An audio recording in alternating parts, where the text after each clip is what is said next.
është ma gjeps se ta mendosh që kjo histori mund të vi e të lidhet deri tek një vot, tek vota e secilit prej nesh.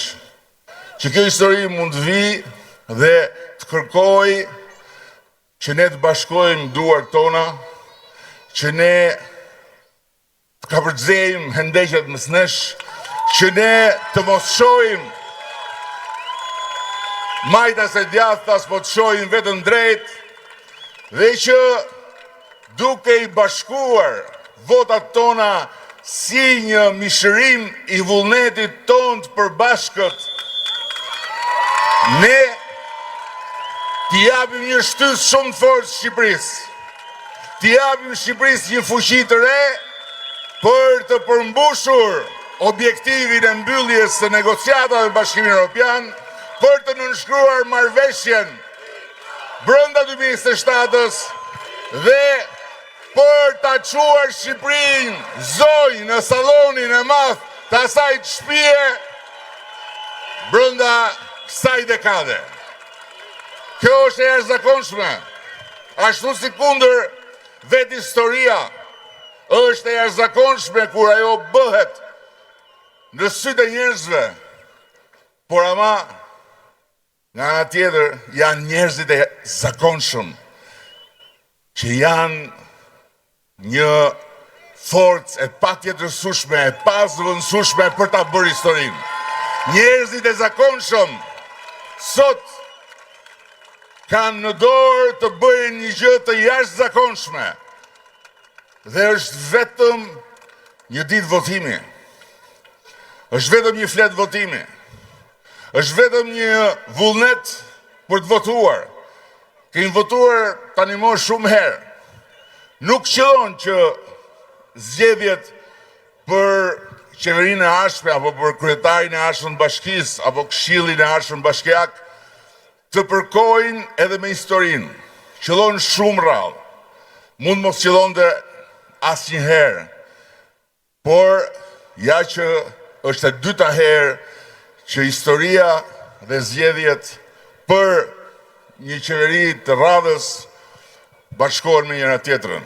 U bashkuan në mars të vitit 92, kur shqiptarët masivisht votuan Partinë Demokratike, edhe pse shumica e tyre nuk ishin mbështetës Partisë Demokratike, gjë që e treguan zgjedhjet e 6 muaj më pas për pushtetin vendor, por ama votuan Partinë Demokratike sepse i bashkoi vendi dhe i bashkoi ora e historisë shqiptarëve për të bërë ndarjen e plot të qartë përfundimtare me të shkuarën dhe për ta përqafuar përfundimisht Europën. Në 11 maj është e njëjta gjë. Është eksaktësisht e njëjta gjë. Në 11 maj ne do të shkojmë në votim me sensin e urgjencës. Është urgjenca përpara të cilës na ka vendosur historia, duke bërë që të jemi i pari vend nga të gjitha vendet ish komuniste në negociatat me Bashkimin Evropian, të cilit jepet mundësia që t'i mbyll të gjitha negociatat në vetëm 3 vjet. Por ama kjo nuk është një dhuratë. Kjo është diçka që e kemi arritur me shumë mund, por për cilën na ka ndihmuar edhe Zoti duke bashkuar yllin e fatit ton me yjet e fatit të Bashkimit Evropian. Dhe ashtu siç kjo mundësi na ka ardhur në dorë, ashtu kjo mundësi mund na ikë nga dora nëse ne me dorën e hapur tamam kështu, siç thonë edhe gishtat e kësaj dore, numri 5, nuk e kapim këtë mundësi dhe ta bëjmë një realitet të së nesërmes së Shqipërisë, të gjithë shqiptarëve dhe të fëmijëve tanë. Ju e dini shumë mirë çfarë duhet bëni në 11 maj, përderisa keni ardhur sot këtu. Dhe përderisa jeni së bashku këtu dhe përderisa akoma i duroni fjalimet e mia, që me siguri kush e di se sa herë keni dëgjuar deri tani.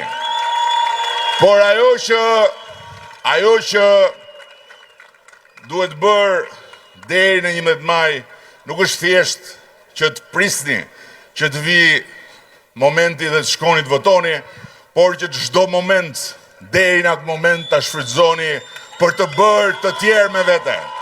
Ta shfrytëzoni për të telefonuar atyre në migracion që i kanë marrë zarfat dhe nuk i kanë kthyer akoma mbrapa. Ta shfrytëzoni për të folur me ata që janë akoma të lëgundur. Ta shfrytëzoni për të folur fëmijëve tuaj, për të folur bashkëfshatarëve, bashkëqytetarëve tuaj që deri më sot kanë qenë në anën tjetër. Dhe për t'ju thënë se në 11 maj nuk ka dy anë. Në 11 maj ka vetëm një drejtim, dhe është drejtimi i Shqipërisë 2030 në Bashkimin Evropian. Unë jam jashtëzakonisht mirënjohës për të gjithë mbështetjen që më keni dhënë dhe na keni dhënë.